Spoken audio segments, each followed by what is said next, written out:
A very good morning to all of you.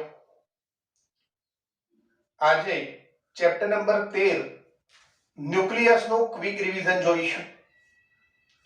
આ quick રિવિઝનનો ઉપયોગ કરીને તમને જે એમસીક્યુ ની પીડીએફ મોકલવામાં આવી છે એના એમસીક્યુ નું સોલ્યુશન કરવાનું છે અને કોઈ ડાઉટ્સ હોય તો ડાઉટ મોકલી આપવાના છે.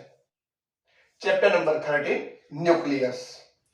હવે રુથરફોર્ડે જે આલ્ફા પ્રકીર્ણનનો પ્રયોગ કર્યો તે પ્રયોગના આધારિત રુથરફોર્ડે એવી રજૂઆત કરી હતી કે પરમાણુનો કેન્દ્રસ્થ ભાગ કે જ્યાં પરમાણુનું સમગ્ર દળ કેન્દ્રિત થયેલું છે તેને પરમાણુના ન્યુક્લિયસ તરીકે ઓળખવામાં આવે છે.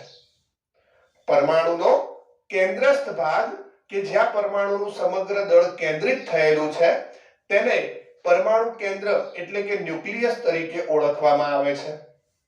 પરમાણુનું બંધારણ રચતા મુખ્ય 3 કણો આપણે ઓળખીએ છીએ: પ્રોટોન, ન્યુટ્રોન અને ઇલેક્ટ્રોન.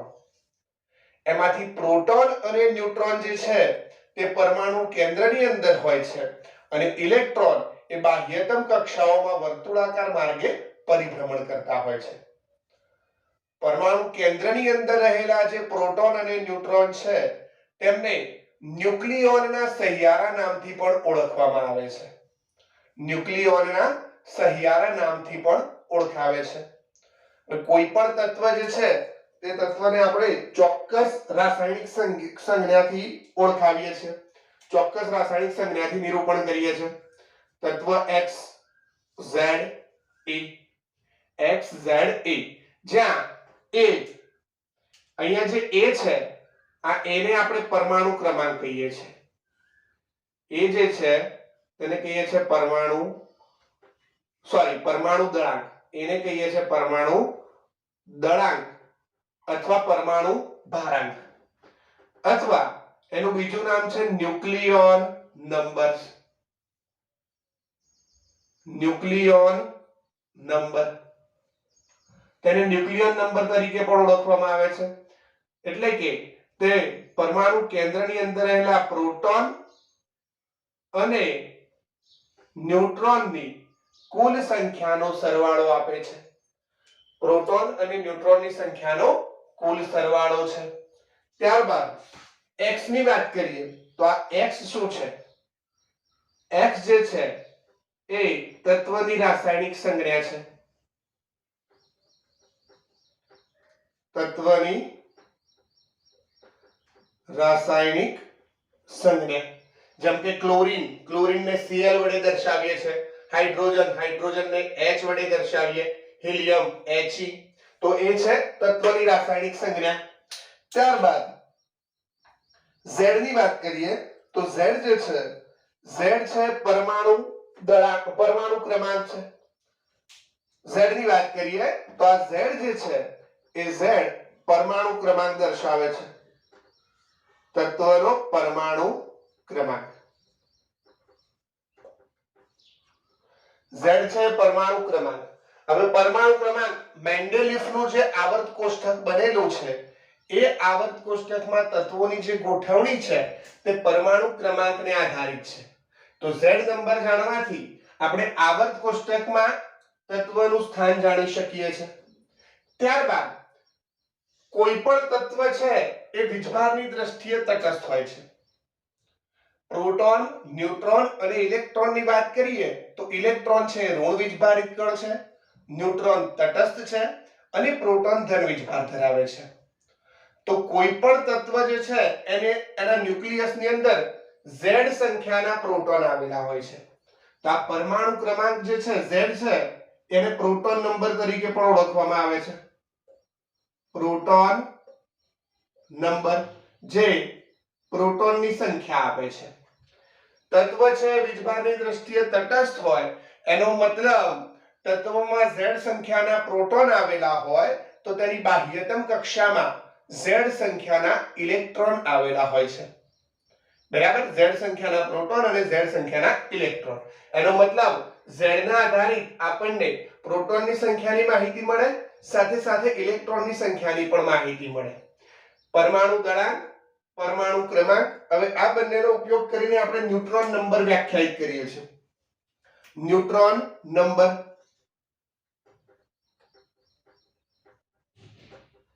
ન્યુટ્રોન અંક અથવા ન્યુટ્રોન નંબર જેને કેપિટલ N વડે રજૂ કરે છે. ન્યુટ્રોન અંક n બરાબર a z. પરમાણુ દળાંકમાંથી પરમાણુ ક્રમાંકને બાદ કરો તો તે તમને ન્યુક્લિયસમાં રહેલા ન્યુટ્રોનની સંખ્યા આપે છે. ન્યુક્લિયસમાં રહેલા ન્યુટ્રોનની સંખ્યા. બરાબર. હવે આના આધારિત જે પ્રશ્નો પૂછાઈ શકે તે પ્રશ્નો કયા છે? તો પહેલી વાત છે આઇસોટોપ. આઇસોટોપ, આઇસોટોપ એટલે સમસ્થાનિક. સમસ્થાનિક સમાન સ્થાને, આવર્ત કોષ્ટકમાં સમાન સ્થાને રહેલા તત્વોને એકબીજાના સમસ્થાનિક તરીકે ઓળખવામાં આવે છે.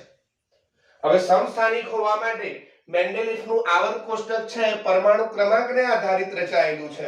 પરિણામે સમાન પરમાણુ ક્રમાંક ધરાવતા તત્વોને એકબીજાના આઇસોટોપ એટલે કે સમસ્થાનિક તરીકે ઓળખાવે છે. હવે અહીંયા સરળતા ખાતર આપણે યાદ રાખીશું, અહીંયાથી આપણે p ને રાઉન્ડ કરીએ તો p એટલે પ્રોટોન નંબર, એટલે પ્રોટોનની સંખ્યા p પ્લસ સમાન. એવા તત્વો કે જેની અંદર પ્રોટોનની સંખ્યા સમાન હોય. પ્રોટોનની સંખ્યા કોણ દર્શાવે છે? પ્રોટોન નંબર એટલે કે પરમાણુ ક્રમાંક. p પ્લસ સમાન એટલે z સમાન. બરાબર. એવા તત્વો કે જેમનો z સમાન હોય તેમને એકબીજાના આઇસોટોપ કહે છે. જેમ કે હાઇડ્રોજન, તો હાઇડ્રોજનના 3 સમસ્થાનિક H11 પ્રોટિયમ, H12 deuterium, H13 tritium. H11, H12 અને H13 આઇસોટોપ. બીજી વાત કરીએ આઇસોટોન.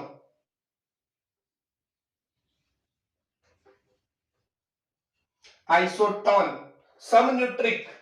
અંગ્રેજી વર્ડ યાદ રાખશો તો વધારે ઈઝી પડશે. આઇસોટોન, અહીંયા n ને રાઉન્ડ કરીએ, n ઉપરથી આપણને ખબર પડે ન્યુટ્રોન નંબર સમાન, n0 સમાન.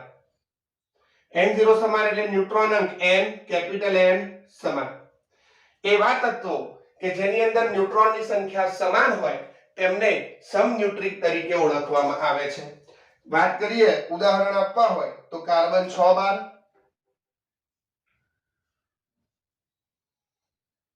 બોરોન 511 અને બોરોન 511 અને કાર્બન 6 બાર. આ બંનેની વાત કરીએ તો બોરોનમાં 11 - 5 એટલે કે 6 ન્યુટ્રોન છે અને કાર્બનમાં 12 - 6 એટલે 6 ન્યુટ્રોન. તો આ બંને એકબીજાના સમન્યુટ્રિક છે. આઇસોટોનની વાત કરી, ત્યારબાદ વાત કરીએ આઇસો બાર.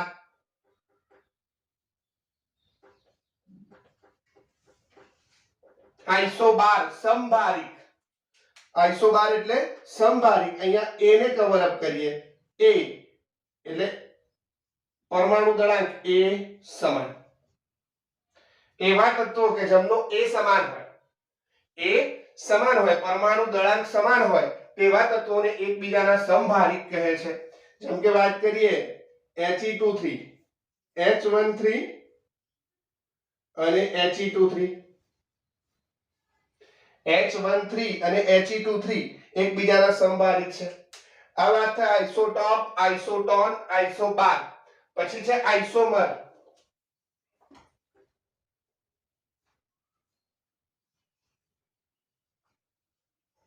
આઇસોમર, આઇસોમર એટલે સમઘટકો, જે કેમિસ્ટ્રીમાં તમે ભણી ચૂકેલા છો. આઇસોમરની અંદર Z અને A બધું જ સમાન. એવા તત્વો કે જેની અંદર Z અને A બધું જ સમાન હોય પરંતુ તેમના પ્રકાશીય ગુણધર્મો અલગ અલગ હોય. તમે સીસ અને ટ્રાન્સ ભણેલા છો, ચેર અને બોટ ફોર્મ ભણેલા છો, મિરર ઇમેજ ભણેલા છો. બરાબર. તો એ એકબીજા એ બધા આઇસોમર છે. ત્યારબાદ વાત કરીએ, આટલો જે ભાગ છે આ ભણ્યા પછી ન્યુક્લિયસના બંધારણની વાત કરીએ તો ન્યુક્લિયસના બંધારણમાં પ્રોટોન, ન્યુટ્રોન રહેલા છે. ન્યુક્લિયસની ત્રિજ્યા, ન્યુક્લિયસની ત્રિજ્યામાં તમારા માટે જે અગત્યનો ભાગ છે ન્યુક્લિયસની ત્રિજ્યા. તો ન્યુક્લિયસની ત્રિજ્યા r is equal to r0 a raised to 1/3 વડે અપાય છે. r બરાબર r0 a raised to 1/3 જ્યાં r0 બરાબર છે 1.2 ફર્મી. r0 બરાબર 1.2 ફર્મી. અમુક જગ્યાએ 1.1 ફર્મી પણ લે છે. 1 ફર્મી એટલે 10 ની માઈનસ 15 ઘાત, એટલે આને 1.2 ગુણ્યા 10 ની માઈનસ 15 ઘાત મીટર તરીકે ઉપયોગમાં લઈએ છીએ. ત્યારબાદ ન્યુક્લિયસની ઘનતાની વાત કરીએ.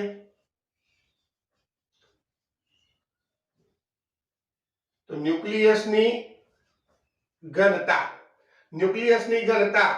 બરાબર રો દળ ભાગ્યા કદ. Rho is equal to capital M by V. હવે ન્યુક્લિયસની અંદર રહેલા એક ન્યુક્લિયોનનું દળ સ્મોલ m હોય. આપણને ખબર છે કે ન્યુક્લિયોન નંબર A છે ન્યુક્લિયોન નંબર. ન્યુક્લિયસની અંદર રહેલા જે ન્યુક્લિયોન્સ છે એમની સંખ્યા A જેટલી હોય. એક ન્યુક્લિયોનનું દળ સ્મોલ m હોય તો એ ન્યુક્લિયોનનું દળ small m into A divided by કદ આપણે લખીએ તો કદ છે 4/3 પાઈ r3. કિંમતો મૂકીએ તો અહીંયાથી લખાશે ma divided by 4/3 pi r3. r નો ઘન કરીએ તો r0 નો ઘન a raised to 1/3 નો ઘન 3 3 ઉડી જાય એટલે આ r0 નો ઘન a એકડ થાય. બરાબર. અહીંયા m અને માટે લખીએ આને લખાશે 3m divided by 4 pi r0 cube. 3m divided by 4 pi r0 cube. ત્રણ અચળ m એક ન્યુક્લિયનનું દળ પણ અચળ છે. 4 pi અચળ અને r0 અચળ માટે ન્યુક્લિયસની ઘનતા જે છે એ લગભગ અચળ હોય છે. ન્યુક્લિયસની ઘનતા અચળ હોય છે અને તે અંદાજિત 2.3 ગુણ્યા 10 ની 17 ઘાત kg પર મીટર ક્યુબ જેટલી હોય છે. 2.3 ગુણ્યા 10 ની 17 ઘાત kg પર મીટર ક્યુબ. તો આ વસ્તુ યાદ રાખીશું. કોઈ પણ તત્વ છે તેના ન્યુક્લિયસની ઘનતા લગભગ અચળ હોય છે. તે પરમાણુ દળાંક ઉપર આધાર રાખતી નથી. એની સાથે સાથે Z નંબર વધે એટલે કે પરમાણુ ક્રમાંક વધે તો પરમાણુ ક્રમાંક વધવાની સાથે સાથે પરમાણુના કેન્દ્રમાં પ્રોટોનની સંખ્યા વધે છે. તો શું એની સાથે સાથે ન્યુટ્રોનની સંખ્યામાં પણ સમાન રીતે વધારો થાય છે? તો ના. એના માટે જવાબદાર છે ન્યુક્લિયર બળો.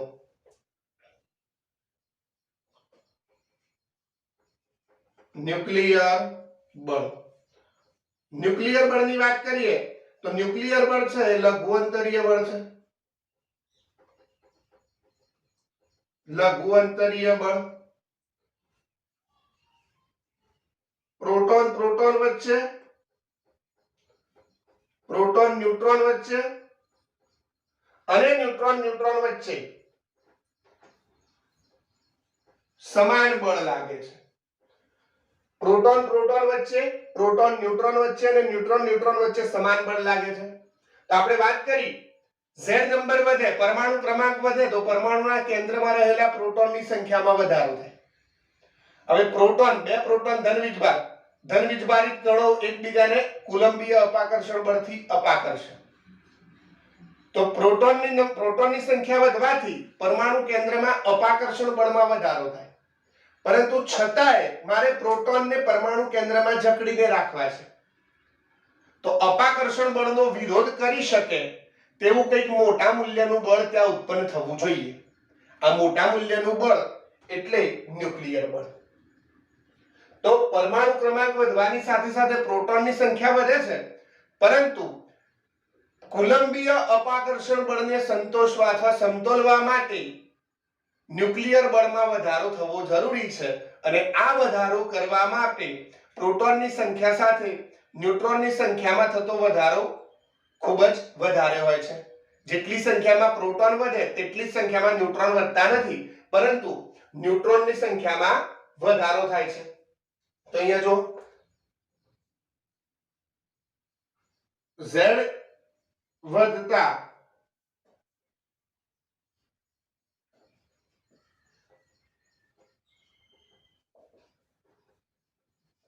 કુલંબીય અપાકર્ષણ બળને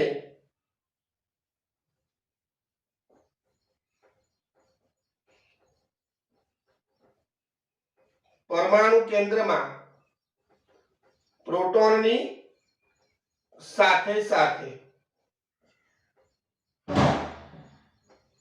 ન્યુટ્રોનમાં પણ વધારો થાય છે.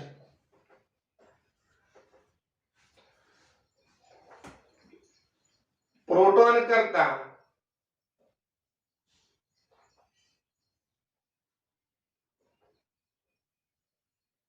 ન્યુટ્રોનની સંખ્યા પ્રોટોન કરતા ન્યુટ્રોન વધારે સંખ્યામાં ઉમેરાય છે.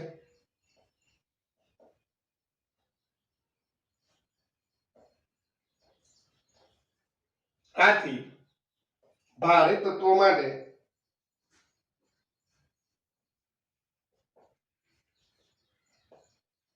n by z greater than 1 હોય છે.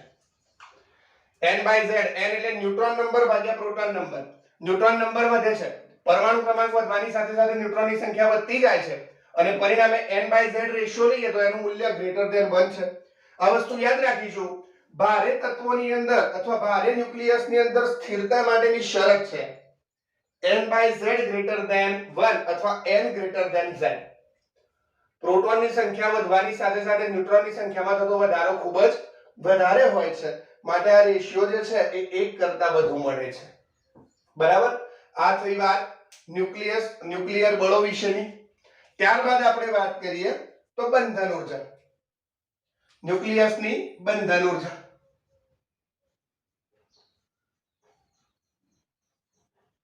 બંધન ઊર્જા. બંધન ઊર્જા કોને કહીએ? તો અહીંયા બંધન ઊર્જામાં યાદ રાખીશું ન્યુક્લિયસનું બંધારણ રચતા બે જ કણો છે, પ્રોટોન અને ન્યુટ્રોન. હવે પ્રોટોન અને ન્યુટ્રોનના મુક્ત અવસ્થાના દળ કરતા એમનું બંધિત અવસ્થાનું દળ હંમેશા ઓછું જ હોય છે. પ્રોટોન અને ન્યુટ્રોનના મુક્ત અવસ્થાના દળ કરતા તેમની બંધિત અવસ્થાનું દળ હંમેશા ઓછું જ હોય છે. એનો મતલબ પ્રોટોન અને ન્યુટ્રોન અલગ અલગ હોય ત્યારે એમના દળોનો કુલ સરવાળો કરો અને એ બે ભેગા મળીને કોઈ ન્યુક્લિયસ બનાવે તો ન્યુક્લિયસનું દળ ગણો, તો મુક્ત અવસ્થાના દળના સરવાળા કરતા ન્યુક્લિયસનું દળ હંમેશા ઓછું જ હોય છે. તો અહીંયા લખીએ mass of nucleus is always less than ZMP plus NMN. ZMP એટલે પરમાણુ કેન્દ્રની અંદર Z પ્રોટોન હોય અને એક પ્રોટોનનું દળ MP હોય, પછી N ન્યુટ્રોન હોય અને એક ન્યુટ્રોનનું દળ Mn હોય, તો પરમાણુ કેન્દ્રનું દળ એ હંમેશા તેના ઘટક કણોના મુક્ત અવસ્થાના દળ કરતા ઓછું જ હોય છે અને પરિણામે આ દળ જે છે આ દળમાં થતો જે ઘટાડો છે એ ઘટાડાને આપણે દળ ક્ષતિ કહીએ છીએ. Delta M is equal to ZMP plus NMN minus M. આ દળ ક્ષતિને સમતુલ્ય ઊર્જા એને આપણે ન્યુક્લિયસની બંધન ઊર્જા તરીકે ઓળખાવીએ છીએ ડેલ્ટા mc². EB બરાબર ડેલ્ટા mc² બરાબર ZMP plus NMN minus M ગુણ્યા c². બરાબર? તો આ દળ ક્ષતિ EB, દળ ક્ષતિને સમતુલ્ય ઊર્જા. દળ ક્ષતિ ક્યાંથી આવે? મુક્ત અવસ્થાના દળના સરવાળા કરતા બંધિત અવસ્થાનું દળ હંમેશા ઓછું જ હોય. પરિણામે દળને સમતુલ્ય જે ઘટાડો દળ ઊર્જા ક્યાંથી આવે છે? તો દળ ઊર્જા માટે આઈન્સ્ટાઈનનો સાપેક્ષવાદ છે. આઈન્સ્ટાઈનના સાપેક્ષવાદ મુજબ E બરાબર mc². આઈન્સ્ટાઈનના સાપેક્ષવાદ મુજબ m દળને સમતુલ્ય ઊર્જા E બરાબર mc² વડે અપાય છે. આ સૂત્રને આધારિત MCQ પણ પૂછાય છે. તમને ડાયરેક્ટ કહી દે કે m દળને સમતુલ્ય ઊર્જા જણાવો તો તમારે m નું મૂલ્ય મૂકવાનું અને c એટલે શૂન્ય અવકાશમાં પ્રકાશની ઝડપ જે 3 × 10⁸ છે તેનું મૂલ્ય મૂકીને તમે જૂલની અંદર ઊર્જાની ગણતરી કરી શકો. તો દળ ક્ષતિને સમતુલ્ય ઊર્જાને ન્યુક્લિયસની બંધન ઊર્જા કહે છે. બરાબર? ન્યુક્લિયોન દીઠ બંધન ઊર્જા. ન્યુક્લિયોન દીઠ બંધન ઉર્જા એટલે EBN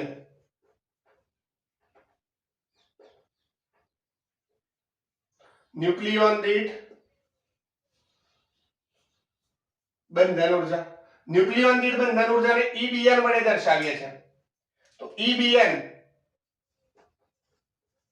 is equal to EB by E EB એટલે બંધન ઉર્જા હવે ન્યુક્લિયસના દળની ન્યુક્લિયોન્સ પ્રોટોન અને ન્યુટ્રોનના દળની વાત કરીએ તો એ દળ કિલોગ્રામમાં દર્શાવાતું નથી ન્યુક્લિયોનનું દળ આપણે એટોમિક માસ યુનિટમાં દર્શાવીએ છીએ એટોમિક માસ યુનિટ એટલે શું તો અનુત્તેજિત કાર્બન 6 બાર પરમાણુના પરમાણુ દળના 12મા ભાગને એટોમિક માસ યુનિટ તરીકે ઓળખાવીએ છીએ અને એક એટોમિક માસ યુનિટ એક AMU અથવા 1 U બરાબર 1.66 ગુણ્યા 10 ની -27 kg જે આપણે પ્રોટોન અથવા ન્યુટ્રોનનું દળ લઈએ છીએ તે બરાબર તો બંધન ઉર્જા જે છે એ બંધન ઉર્જા મિલિયન ઇલેક્ટ્રોન વોલ્ટ એકમમાં વ્યાખ્યાયિત કરાય છે million electron volt 1 electron volt બરાબર 1.6 ગુણ્યા 10 ની -19 ઘાત જૂલ તો ન્યુક્લિયોન દીઠ બંધન ઉર્જા જે છે એનો એકમ આપણે લખીએ તો એનો એકમ છે મિલિયન ઇલેક્ટ્રોન વોલ્ટ પર ન્યુક્લિયોન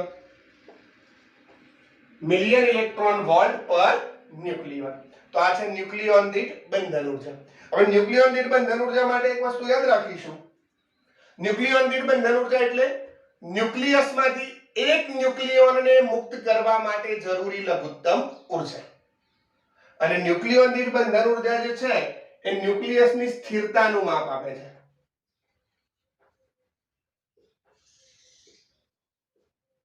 આપેલ ન્યુક્લિયસ કેટલું સ્થિર અથવા કેટલું સ્થાયી છે તેનું માપ ન્યુક્લિયોન દીઠ બંધન ઉર્જા આપે છે ત્યારબાદ EBN વર્સિસ A નો આલેખ આપેલો છે એ આલેખના અગત્યના પરિણામો આપણને ખબર છે Z 30 30 કરતા ઓછો પરમાણુ ક્રમાંક ધરાવતા તત્વો એમને આપણે હલકા તત્વો તરીકે ઓળખીએ છીએ અને હલકા તત્વોની ન્યુક્લિયોન દીઠ બંધન ઉર્જાનું મૂલ્ય ઓછું હોય છે ત્યારબાદ Z 170 170 કરતા વધુ પરમાણુ ક્રમાંક વાળા તત્વો એમને ભારે ન્યુક્લિયસ અથવા ભારે તત્વો કહીએ છીએ એમના માટે પણ EBN નું મૂલ્ય ઓછું હોય છે અને 30 થી 170 ની વચગાળાના જે તત્વો 30 થી 170 ની વચ્ચેના પરમાણુ ક્રમાંક ધરાવતા તત્વો જે છે પરમાણુ દળાંક 30 થી 170 ની વચ્ચેનો પરમાણુ દળાંક ધરાવતા તત્વો જે છે એમને વચગાળાના તત્વો તરીકે ઓળખવામાં આવે છે A 30 એમને હલકા તત્વો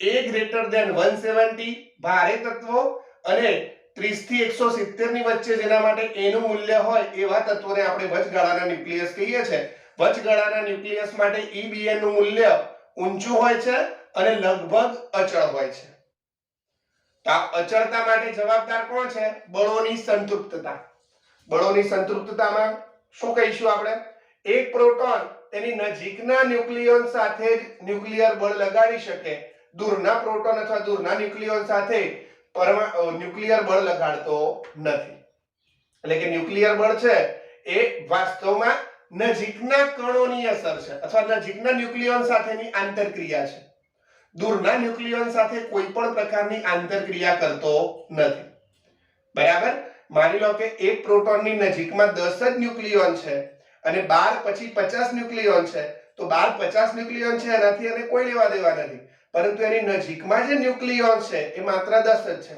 તો આ 10 ન્યુક્લિયોન વડે જ તે પ્રોટોન ઉપર બળ લાગશે બાકીના 50 વડે તેના ઉપર બળ લાગતું નથી એને બળોની સંતૃપ્તતાના ગુણધર્મ તરીકે ઓળખવામાં આવે છે અને પરિણામે વચગાળાના જે ન્યુક્લિયસ છે તેમની માટે EBN નું મૂલ્ય લગભગ અચળ હોય છે EBN નું મહત્તમ મૂલ્ય Fe2656 માટે છે અને તે લગભગ 8.8 મિલિયન ઇલેક્ટ્રોન વોલ્ટ પર ન્યુક્લિયોન જેટલું છે બરાબર એના પછીની વાત કરીએ કે ભારે ન્યુક્લિયસ નું બે હલકા ન્યુક્લિયસમાં વિખંડન થાય ભારે ન્યુક્લિયસ બે હલકા ન્યુક્લિયસોમાં તૂટે તો એ કિસ્સામાં ભારે ન્યુક્લિયસની EBN નું મૂલ્ય ઓછું હોય છે પણ હલકા ન્યુક્લિયસો જે બન્યા એમના માટે EBN નું મૂલ્ય પ્રમાણમાં ઊંચું હોય છે એટલે કે ભારે ન્યુક્લિયસની સ્થિરતા ઓછી જેના માટે EBN નું મૂલ્ય વધારે એની સ્થિરતા વધારે તો વચગાળાના ન્યુક્લિયસ માટે EBN નું મૂલ્ય વધારે હોય છે. પરિણામે ભારે ન્યુક્લિયસનું EBN અને હલકા ન્યુક્લિયસના EBN માટે જે ઊર્જાનો જે તફાવત છે એ તફાવતને સમતુલ્ય ઊર્જા ઉષ્મા ઊર્જા પ્રમાણે ઉષ્મા ઊર્જા મુજબ મુક્ત થાય છે. ખ્યાલ આવે છે? ભારે ન્યુક્લિયસ માટે EBN નું મૂલ્ય અને હલકા ન્યુક્લિયસ માટે EBN ના મૂલ્યનો જે ઊર્જાનો તફાવત હોય આ તફાવતને સમતુલ્ય ઊર્જા ઉષ્મા ઊર્જા સ્વરૂપે મુક્ત થાય છે. આ પ્રક્રિયાને આપણે ન્યુક્લિયર વિખંડન પ્રક્રિયા તરીકે ઓળખાવીએ છીએ. વિખંડન એટલે તૂટવું. ભારે ન્યુક્લિયસનું હલકામાં તૂટવું. ભારે માટે EBN નું મૂલ્ય ઓછું અને હલકા માટે EBN નું મૂલ્ય વધારે. તો આ બંનેના EBN વચ્ચેનો જે ઊર્જાનો તફાવત છે એટલી ઊર્જા ઉષ્મા ઊર્જા સ્વરૂપે મુક્ત થાય. સિમિલર વસ્તુ આપણે વાત કરીએ હલકા ન્યુક્લિયસ. તો બે હલકા ન્યુક્લિયસો ભેગા મળીને જ્યારે એક ભારે ન્યુક્લિયસ બનાવે તો હલકા ન્યુક્લિયસ માટે પણ EBN નું મૂલ્ય ઓછું અને ભારે ન્યુક્લિયસ માટે એટલે કે વચગાળાના ન્યુક્લિયસ માટે EBN નું મૂલ્ય વધારે. તો આ બંને માટે ઊર્જાનો જે તફાવત થયો એ તફાવતને સમતુલ્ય ઊર્જા ઉષ્મા ઊર્જા સ્વરૂપે મુક્ત થાય. આ પ્રક્રિયાને આપણે ન્યુક્લિયર સંલયન પ્રક્રિયા તરીકે ઓળખાવીએ છીએ. બે હલકા ન્યુક્લિયસો ભેગા મળીને એક ભારે ન્યુક્લિયસ બનાવે એ દરમિયાન પણ ઊર્જા ઉત્પન્ન થાય જે ન્યુક્લિયર સંલયન પ્રક્રિયા છે. અને એક ભારે ન્યુક્લિયસ તૂટીને બે હલકા ન્યુક્લિયસમાં ફેરવાય તો એ કિસ્સામાં પણ ઉષ્મા ઊર્જા મુક્ત થાય. એ પ્રક્રિયાને આપણે ન્યુક્લિયર વિખંડન તરીકે ઓળખીએ છીએ. વિખંડન એટલે ફિશન, ફિશન એટલે તૂટવું અને સંલયન એટલે ફ્યુઝન, ફ્યુઝ થવું, ભેગા મળવું. બરાબર? આ EBN વર્સિસ A નો જે ગ્રાફ છે એના અગત્યના પરિણામો છે જે પૂછી શકાય તેવો પ્રશ્ન છે થિયોરેટિકલ. ત્યારબાદ એના પછીની વાત કરીએ રેડિયો એક્ટિવિટીની. રેડિયો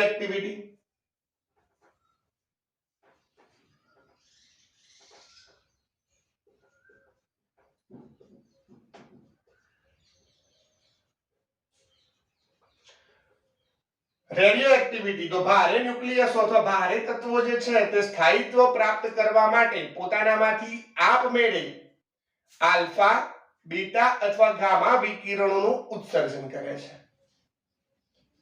તો આ જે પ્રક્રિયા છે એ પ્રક્રિયાને આપણે કુદરતી રેડિયો એક્ટિવિટી કહીએ છીએ. બરાબર? કુદરતી રેડિયો એક્ટિવ તત્વો અને પ્રક્રિયા જે છે એ રેડિયો એક્ટિવિટી તરીકે ઓળખવામાં આવે છે. આ શા માટે થાય છે? તો ભારે ન્યુક્લિયસો છે એ અસ્થાયી હોય છે અને સ્થાયિત્વ પ્રાપ્ત કરવા માટે ઊર્જા ઘટાડવી જરૂરી છે. તો ઊર્જા ઘટાડવા માટે પોતાનામાંથી આલ્ફા, બીટા અથવા ગામા વિકિરણનું ઉત્સર્જન કરે છે. બરાબર? હવે રેડિયો એક્ટિવિટી વિશે એક વસ્તુ યાદ રાખીશું. રેડિયો એક્ટિવિટીની જે પ્રક્રિયા છે સ્વતઃ આપમેળે થતી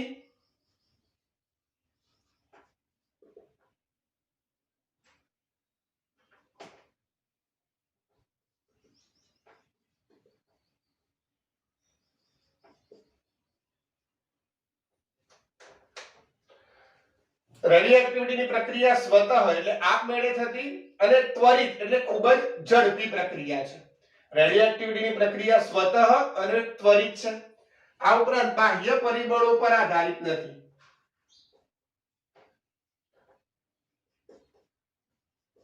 બાહ્ય પરિબળો જેવા કે તાપમાન, દબાણ વગેરે પર આધારિત નથી. રેડિયો એક્ટિવિટીની જે પ્રક્રિયા છે સ્વતઃ છે, આપમેળે થતી પ્રક્રિયા છે, ત્વરિત ખૂબ જ ઝડપી પ્રક્રિયા છે, બાહ્ય પરિબળો અને તાપમાન બાહ્ય પરિબળો જેવા કે તાપમાન, દબાણ વગેરે પર આધાર રાખતી નથી. ત્યારબાદ એક્ટિવિટીના એકમો. એક્ટિવિટીના એકમો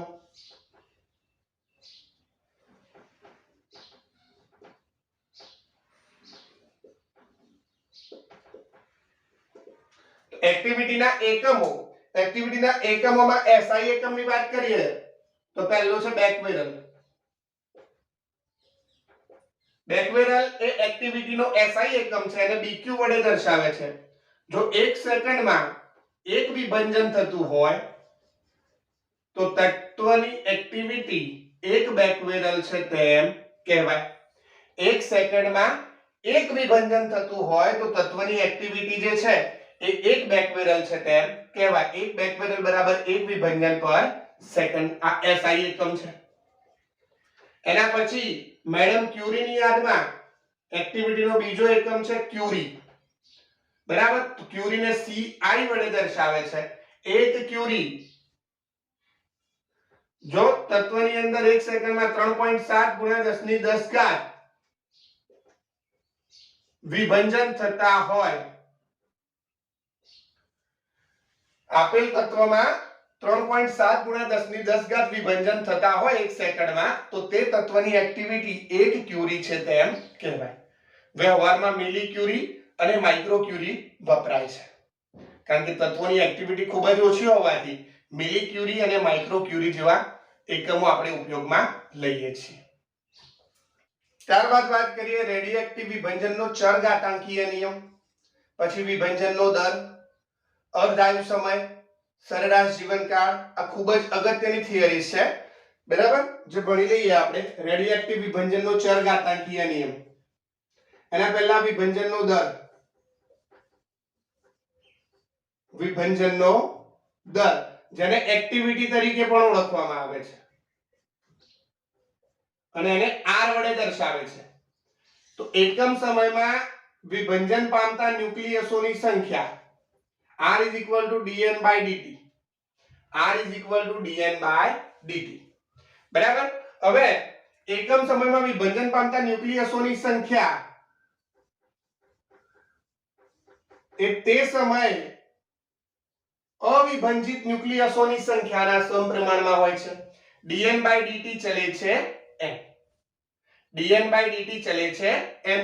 dN એટલે વિભંજન પામતા ન્યુક્લિયસોની સંખ્યા. એકમ સમયગાળામાં થતું વિભંજન, એકમ સમયમાં થતું વિભંજન એ તે સમયે અવિભંજિત ન્યુક્લિયસોની સંખ્યાના સમપ્રમાણમાં હોય છે. હવે પહેલા તો વિભંજિત અને અવિભંજિત એટલે શું? વિભંજિત એટલે મૃત અને અવિભંજિત એટલે સજીવ. જે સજીવ છે જે પોતે મૃત થશે, બરાબર, સજીવ પોતે મરણ પામે અને મૃત ન્યુક્લિયસ બને, તો સજીવ ન્યુક્લિયસ અને મૃત ન્યુક્લિયસ તરીકે પણ ઓળખીએ. વિભંજન પામતું ન્યુક્લિયસ, વિભંજિત ન્યુક્લિયસ જેનું વિભંજન થઈ ચૂક્યું છે એટલે તે મૃત ન્યુક્લિયસ છે, અને અવિભંજિત ન્યુક્લિયસ જેનું વિભંજન થવાનું બાકી છે એને સજીવ ન્યુક્લિયસ તરીકે ઓળખવામાં આવે છે. બરાબર. મોર્ટાલિટી રેટ જેવું છે આ મૃત્યુ દર. કોઈ ગામની અંદર 1000 માણસો છે અને 1000 માં ઘરડા લોકોની સંખ્યા માની લો કે 999 છે, તો એ કિસ્સામાં મૃત્યુ દર જે છે એ ડાયરેક્ટલી આપણે કહી શકીએ કે ઘરડા લોકોની સંખ્યાના સમપ્રમાણમાં છે. હવે જેમ જેમ માણસનું મૃત્યુ થાય તેમ સજીવોની સંખ્યામાં ઘટાડો થતો જાય અને પરિણામે આ જે dn એટલે તફાવત છે, તફાવત આપણે લઈએ t = 0 સમયે સજીવોની સંખ્યા ઓછા t = t સમયે સજીવોની સંખ્યા, તો આ તફાવત જે છે તફાવત હંમેશા માઈનસ ઓછો આવશે, ઋણ આવશે. તફાવતમાં આપણે t = t સમયે માઈનસ t = 0 સમયે, t = t સમયે માની લો કે પહેલા 1000 માણસો હતા અને મૃત્યુ એમાંથી 100 જણાનું મૃત્યુ થયું, તો t = t સમયે કેટલા બચશે? 900 જણા. તો 900 - 1000 કરીએ, 900 જે છે એ t = t સમયે સજીવોની સંખ્યા છે અને 1000 જે છે એ t = 0 સમયની, જ્યારેથી આપણે ગણતરી કરવાની શરૂઆત કરી એ અવસ્થાને t = 0 તરીકે લઈ શકાય. તો t = 0 સમયની અવસ્થા માટેની સજીવોની સંખ્યા, તો 900 - 1000 એટલે જવાબ આવશે -100. તો અહીંયા પણ સેમ એવું જ થશે. dN/dt ચલે છે n. મૃત ન્યુક્લિયસોની સંખ્યા, એકમ સમયમાં મૃત્યુ પામતા ન્યુક્લિયસોની સંખ્યા એ સજીવ ન્યુક્લિયસોની સંખ્યાના સમપ્રમાણમાં હોય છે. સમય સાથે ન્યુક્લિયસોની સંખ્યામાં ઘટાડો થાય છે, માટે dN/dt = અહીંયા ચલે છે નિશાની દૂર કરવી હોય તો એ કચરા મૂકીએ છે જે છે લેમ્ડા, બરાબર, અને ન્યુક્લિયસોની સંખ્યા સમય સાથે ઘટે છે માટે માઈનસ નિશાની મૂકીએ છે. dN/dt = -λn અને therefore dN/n is equal to -λdt. બંને બાજુ વિકલન સંકલન લેતા, સંકલન લઈએ તો dN/n અહીંયા છે n ની સાપેક્ષમાં t બરાબર 0 સમયે ન્યુક્લિયસોની સંખ્યા n0 અને t બરાબર t સમયે n લઈએ તો એ કિસ્સામાં આ જે ભાગ છે તે થશે માઈનસ લેમ્ડા, લેમ્ડા એ તો ક્ષય નિયતાંક અચળ છે, dt 0 to t dn by n નું મૂલ્ય થશે ln n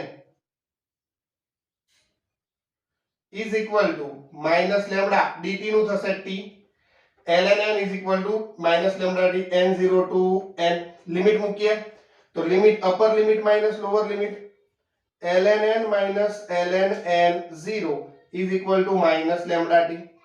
હવે log નો એક નિયમ છે log a minus log b બરાબર log a by b લખાય તો આને શું લખી શકીએ ln n by n0 is equal to minus lambda t. આ બાજુથી ln દૂર કરવું હોય તો આ આખો જે ભાગ છે તે e ની ઘાતમાં જશે માટે આને લખી શકાય n upon n0 is equal to e raised to minus lambda t. n by n0 is equal to e raised to minus lambda t જે રેડિયોએક્ટિવ વિભંજનનો ચરઘાતાંકીય નિયમ છે તેને આપણે આ રીતે પણ લખીએ છીએ માટે n is equal to n0 e raised to minus lambda t અને આના આધારિત રેડિયોએક્ટિવ વિભંજનના દર માટે r is equal to r0 e raised to minus lambda t પણ લખીએ છીએ જ્યાં r બરાબર લેમ્ડા n t બરાબર t સમયે અવિભાજિત ન્યુક્લિયસોની સંખ્યા અથવા વિભંજનનો દર t બરાબર 0 સમયે અને r0 is equal to lambda n0 આ જે ભાગ છે એ t સમયે વિભંજનનો દર છે અને આ t બરાબર 0 સમયે વિભંજનનો દર લેમ્ડા જે છે લેમ્ડાને ક્ષય નિયતાંક કહે છે લેમ્ડા જે છે એ છે ક્ષય નિયતાંક અને ક્ષય નિયતાંકનો એકમ સેકન્ડ ઇન્વર્સ અથવા યર ઇન્વર્સ એટલે સમયની માઈનસ 1 ઘાત સમયની માઈનસ 1 ઘાત જે તે તત્વનો ક્ષય નિયતાંક એ જે તે તત્વની લાક્ષણિકતા છે તત્વ પ્રમાણે ક્ષય નિયતાંકનું મૂલ્ય બદલાય છે તો આ છે રેડિયોએક્ટિવ વિભંજનનો ચરઘાતાંકીય નિયમ અને તેના ઉપરથી આપણે અર્ધાયુની વાત કરી હતી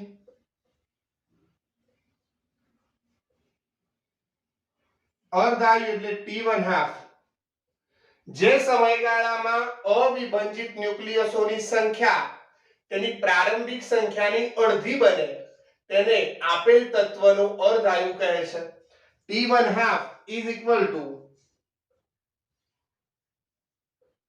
0.693 upon lambda સૂત્ર કામનું છે t1/2 બરાબર 0.693 upon lambda પછી સરેરાશ જીવનકાળ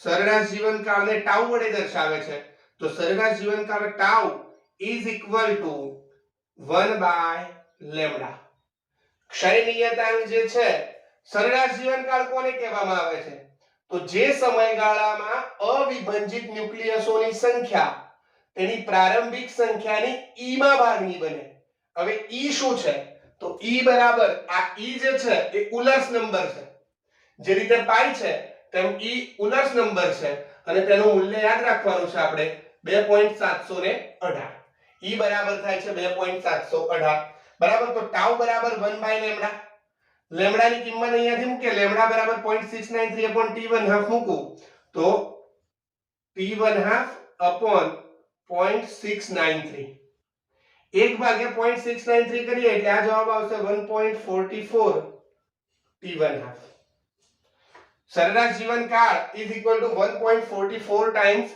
t1/2 બરાબર તો આ યાદ રાખીશું સરેરાશ જીવનકાળ આની સાથે સાથે એક અગત્યનું સૂત્ર યાદ રાખવાનું છે n by n0 is equal to 1 by 2 raised to t upon t1/2 n by n0 is equal to 1 by 2 raised to t upon t1/2 n ની જગ્યાએ r પણ મૂકી શકો r by r0 is equal to 1 by 2 raised to t upon t1/2 આ t કુલ સમય અને t1/2 એટલે અર્ધાયુ ત્યારબાદ આલ્ફા ક્ષય, બીટા ક્ષય અને ગામા ક્ષયની વાત છે, જે કેન્સલ આઉટ ભાગ છે, બરાબર. પણ એમાંથી એમસીક્યુ કદાચ પૂછાય તો યાદ રાખીશું આલ્ફા પાર્ટિકલ એટલે શું? આલ્ફા પાર્ટિકલ એટલે હિલિયમ ન્યુક્લિયસ He2 તો યાદ રાખવાનું જ્યારે પણ આલ્ફા કણનું વિખંડન થાય ત્યારે એટલે કે કોઈ પણ ન્યુક્લિયસમાંથી આલ્ફા કણ છૂટો પડે તો એ કિસ્સામાં પરમાણુ ક્રમાંકમાં 2 નો ઘટાડો અને પરમાણુ દળાંકમાં 4 નો ઘટાડો થાય છે. પરમાણુ ક્રમાંકમાં 2 નો ઘટાડો અને પરમાણુ દળાંકમાં 4 નો ઘટાડો. લાક્ષણિક પ્રક્રિયા દર્શાવું. કોઈ તત્વ છે x z આ તત્વ આલ્ફા કણ વડે ક્ષય પામે છે એટલે કે આલ્ફા કણ ઉત્સર્જિત થાય છે He2. જો આલ્ફા કણનું ઉત્સર્જન થતું હોય તો બનતું તત્વ માની લો કે y છે તો y તત્વ એવું હશે કે જેના માટે પરમાણુ ક્રમાંક x નો પરમાણુ ક્રમાંક z છે, આલ્ફા ક્ષય વડે y તત્વ બને છે તો y તત્વનો પરમાણુ ક્રમાંક Z-2 કારણ કે 2 બહાર નીકળી જશે અહીંયાથી અને પરમાણુ દળાંક આ 4 છે તો A-4. આ યાદ રાખીશું આપણે જ્યારે પણ આલ્ફા ક્ષય થાય ત્યારે પરમાણુ ક્રમાંકમાં 2 નો ઘટાડો થાય અને પરમાણુ દળાંકમાં 4 નો ઘટાડો થાય. એના પછી બીટા ક્ષય. તો બીટા ક્ષયમાં 2 ભાગ છે બીટા માઈનસ. બીટા માઈનસ એટલે ઇલેક્ટ્રોન, બરાબર. બીટા માઈનસ એને આપણે લખીશું E-10. બીટા એટલે E-10.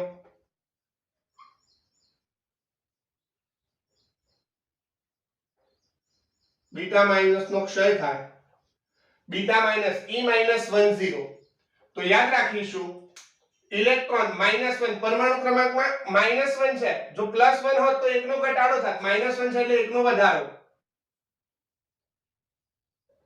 પરમાણુ ક્રમાંકમાં 1 નો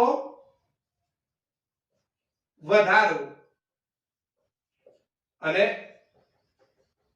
પરમાણુ દળાંકમાં કોઈ ફેરફાર થતો નથી. E-10 છે, બરાબર. હવે બીટા માઈનસ સાથે એક વધારાનો કણ આવે છે જેને એન્ટી ન્યુટ્રિનો કહે છે. આ ન્યુ આવૃત્તિ માટે જે ન્યુ લખીએ છે એના ઉપર 12 એન્ટી ન્યુટ્રિનોનું ઉત્સર્જન. બીટા માઈનસ સાથે એન્ટી ન્યુટ્રિનોનું ઉત્સર્જન એની લાક્ષણિક પ્રક્રિયા લખીએ તો x z બીટા માઈનસ વડે ક્ષય પામે છે તો અહીંયા યાદ રાખીશું કોઈ બીજું તત્વ બને છે y. બીટા માઈનસ એટલે E-10 બીટા ક્ષય, ખાલી બીટા ક્ષય કે તો પણ બીટા માઈનસ જ ગણવાનું. E-10 અને એની સાથે એક વધારાનું ઉત્પન્ન થાય એન્ટી ન્યુટ્રિનો. તો હાલ અહીંયા વાત કરીએ મુજબ પરમાણુ ક્રમાંકમાં 1 નો વધારો, z પરમાણુ ક્રમાંક છે તો y જે બને એના પરમાણુ ક્રમાંકમાં 1 નો વધારો એટલે z+1 અને પરમાણુ દળાંકમાં કોઈ ફેરફાર થતો નથી તો a જેટલો જ પરમાણુ દળાંક રહેશે. ખ્યાલ આવે છે? z+1 a તો E-10 એન્ટી ન્યુટ્રિનો. એના પછીની વાત કરીએ બીટા પ્લસ ક્ષય. બીટા પ્લસ એટલે પોઝિટ્રોન, પોઝિટિવ ઇલેક્ટ્રોન એ થશે E+10. E+10 તો બીટા પ્લસ માટે યાદ રાખીશું પરમાણુ ક્રમાંકમાં 1 નો ઘટાડો,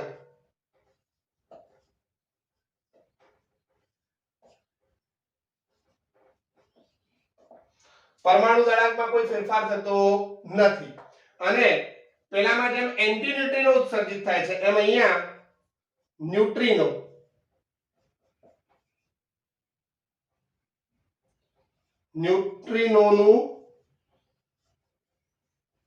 ઉત્સર્જન, બરાબર. ન્યુટ્રિનોનું ઉત્સર્જન તો આ પ્રક્રિયા મારે લખવી હોય તો લાક્ષણિક પ્રક્રિયા આ રીતે લખાય x z a કોઈ તત્વ બીટા પ્લસ વડે ક્ષય પામે છે એટલે E +1 0 તો વધારાનો એન્ટી ન્યુટ્રિનો આવે. y તત્વ જે બન્યું એના પરમાણુ ક્રમાંકમાં 1 નો વધારો તો z+1 એ m ના n અરે સોરી z-1 પરમાણુ ક્રમાંકમાં 1 નો ઘટાડો છે. તો બીટા માઈનસ અને બીટા પ્લસ માં એક વસ્તુ યાદ રાખવી, જે માઈનસ છે તેમાં પ્લસ થાય છે અને જે પ્લસ છે તેમાં માઈનસ થાય છે. આના આધારિત રિએક્શન્સ પૂછાતી હોય છે એટલે આ ભાગ કરાવડાવો. પછી વાત કરીએ ન્યુક્લિયર વિખંડન. ન્યુક્લિયર વિખંડન. ન્યુક્લિયર વિખંડન તો વિખંડન પ્રક્રિયા કોને કહે છે? ભારે ન્યુક્લિયસનું બે હલકા ન્યુક્લિયસમાં તૂટવું એ પ્રક્રિયાને ન્યુક્લિયર વિખંડન. આપણે મોસ્ટ પ્રોબેબલી ન્યુટ્રોન આધારિત ન્યુક્લિયર વિખંડન પ્રક્રિયા ભણીએ છીએ.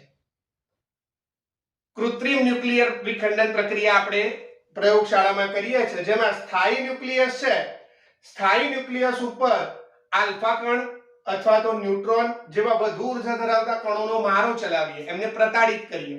તો એ કિસ્સામાં જે સ્થાયી તત્વ છે એ પોતે અસ્થાયી બને છે અને અસ્થાયી બનીને પોતે વિખંડન પામે છે. તો આ જે છે બધી એ કૃત્રિમ રેડિયોએક્ટિવ પ્રક્રિયાઓ છે, બરાબર. અને ન્યુક્લિયર વિખંડનની અંદર આપણે નોર્મલી ન્યુટ્રોન આધારિત ન્યુક્લિયર વિખંડન ભણીએ છીએ. એમાં યુરેનિયમ 92 ની વિખંડન પ્રક્રિયા તમારે ભણવાની છે. યુરેનિયમ 92 યુરેનિયમ 92 હવે યુરેનિયમ 92 ઉપર આપણે ન્યુટ્રોન એક ન્યુટ્રોનનો મારો ચલાવીએ તો એ કિસ્સામાં યુરેનિયમ 92 જે છે એ યુરેનિયમ 9236 માં ફેરવાય છે. યુરેનિયમ 9235 છે સ્થાયી ન્યુક્લિયસ છે.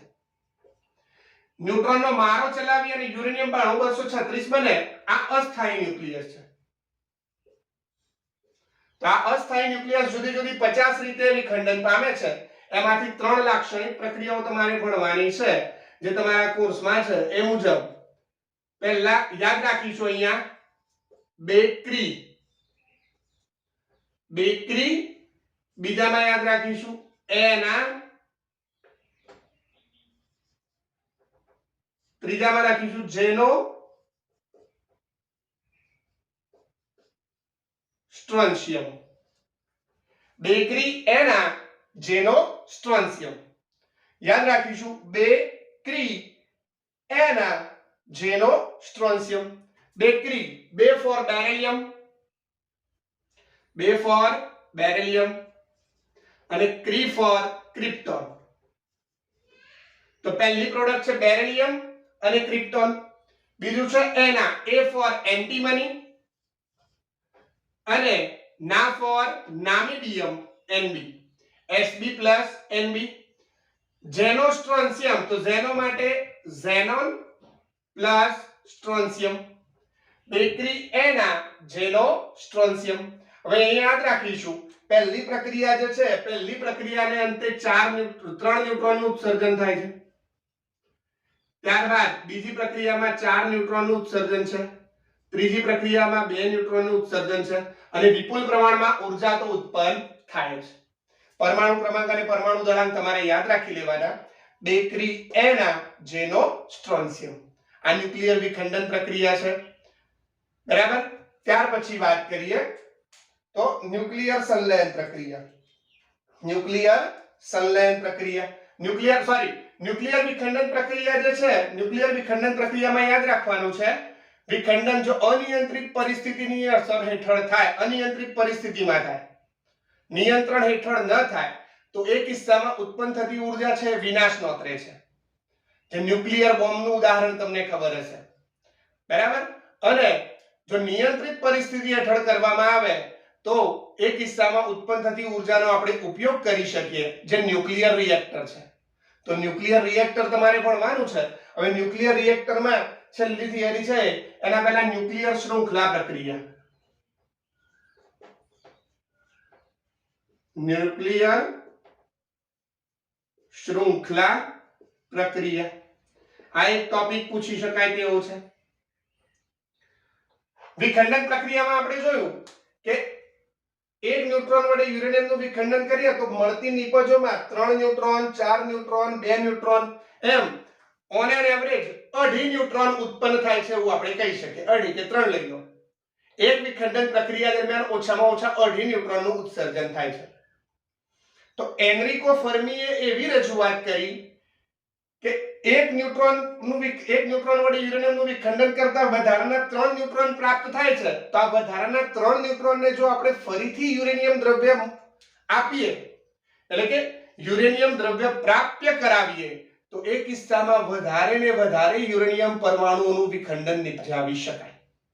અને વધારે યુરેનિયમ પરમાણુઓનું વિખંડન થાય તો વધુ પ્રમાણમાં ઊર્જા ઉત્પન્ન કરી શકાય, જેને આપણે ન્યુક્લિયર શૃંખલા પ્રક્રિયા તરીકે ઓળખાવીએ છીએ.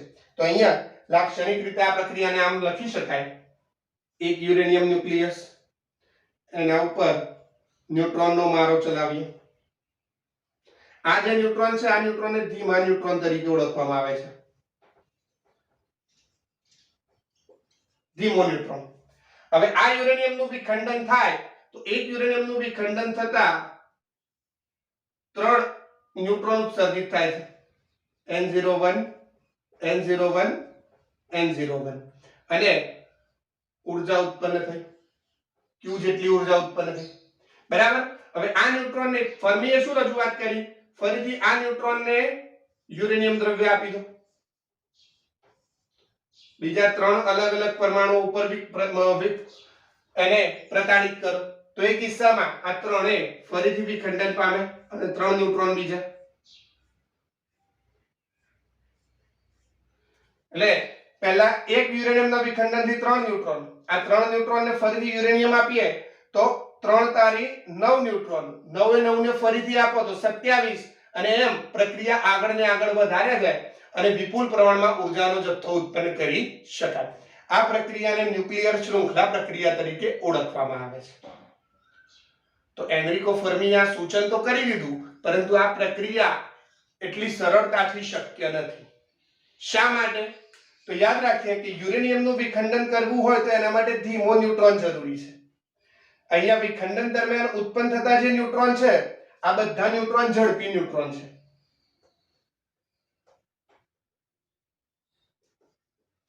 અને ઝડપી ન્યુટ્રોન એટલે એમની જોડે ઊર્જા વધારે છે. ઊર્જા વધારે હોવાથી દ્રવ્યમાંથી છટકી જાય. તો પહેલો જે પ્રોબ્લેમ છે એ ન્યુટ્રોન છટકી જાય.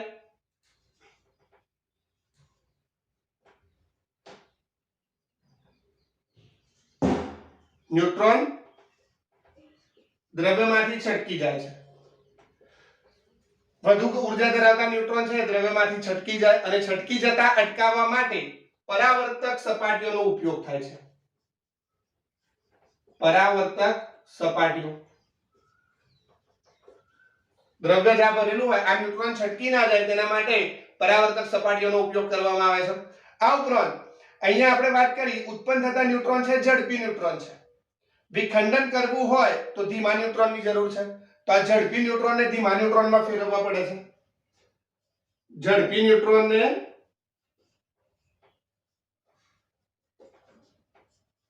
ધીમા ન્યુટ્રોનમાં ફેરવવામાં આવે છે. અને ઝડપી ન્યુટ્રોનને ધીમા ન્યુટ્રોનમાં ફેરવવા માટે મોડરેટર તરીકે ઓળખાતા દ્રવ્યો વપરાય છે. મોડરેટર તરીકે ઓળખાતા દ્રવ્યો. તો આ મોડરેટર તરીકે કોણ? સાદું પાણી, ભારે પાણી, ગ્રેફાઇટ વગેરે દ્રવ્યો મોડરેટર તરીકે ઉપયોગમાં લેવાય છે. આ ઉપરાંત અહીંયા આપણે વાત કરી વિપુલ પ્રમાણમાં ઊર્જા ઉત્પન્ન થાય. તો આ ઊર્જાને લીધે રિએક્ટર જે જગ્યાએ રાખવામાં આવેલું છે તેનું તાપમાન ખૂબ જ વધી જાય. લગભગ 10⁶ કેલ્વિન જેટલું તાપમાન થઈ જાય. પરિણામે રિએક્ટરને ઠંડુ રાખવું જરૂરી છે. તો તાપમાનનો વધારો તાપમાન ખૂબ જ વધી જાય છે અને આ તાપમાન વધી જાય એના માટે ઠંડુ કરવા માટે આપણે શેનો ઉપયોગ કરીએ છીએ? શીતક. શીતક તરીકે ઓળખાતા દ્રવ્યો. તો શીતક તરીકે કોણ કોણ વાપરી શકાય? શીતક તરીકે વાપરી શકાય સાદું પાણી, પ્રવાહી સોડિયમ વાયુ, પ્રવાહી નાઇટ્રોજન, બરાબર, વગેરે શીતક તરીકે ઉપયોગમાં લેવાતા દ્રવ્યો છે. અને લાસ્ટમાં આપણે વાત કરી કે કોઈ પણ પેઢીમાં ઉત્પન્ન થતા ન્યુટ્રોન અને તેની આગલી પેઢીમાં ઉત્પન્ન થયેલા ન્યુટ્રોનનો ગુણોત્તર, બરાબર, કોઈ પણ પેઢીમાં ઉત્પન્ન થતા ન્યુટ્રોન અને તેની આગલી પેઢીમાં ઉત્પન્ન થયેલા ન્યુટ્રોનનો જે ગુણોત્તર છે એને મલ્ટીપ્લિકેશન ફેક્ટર કે કહે છે. મલ્ટીપ્લિકેશન ફેક્ટર કે એટલે કે ગુણક આંક. કોઈ પણ પેઢીમાં ઉત્પન્ન થયેલા ન્યુટ્રોન અને તેની આગલી પેઢીમાં ઉત્પન્ન થયેલા ન્યુટ્રોનનો ગુણોત્તર એને કહેવાય મલ્ટીપ્લિકેશન ફેક્ટર કે. કે બરાબર 1 હોય તો રિએક્ટર છે એ સુપર ક્રિટિકલ અવસ્થામાં છે.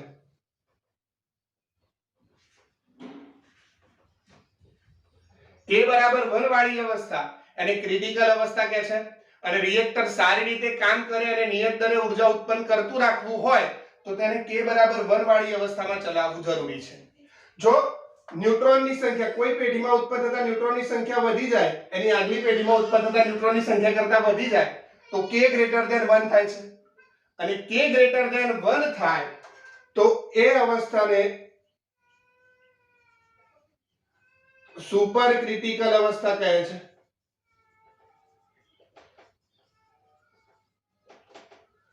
સુપર ક્રિટિકલ અવસ્થામાં જો રિએક્ટર પહોંચી જાય તો વિસ્ફોટ થાય. અને k less than 1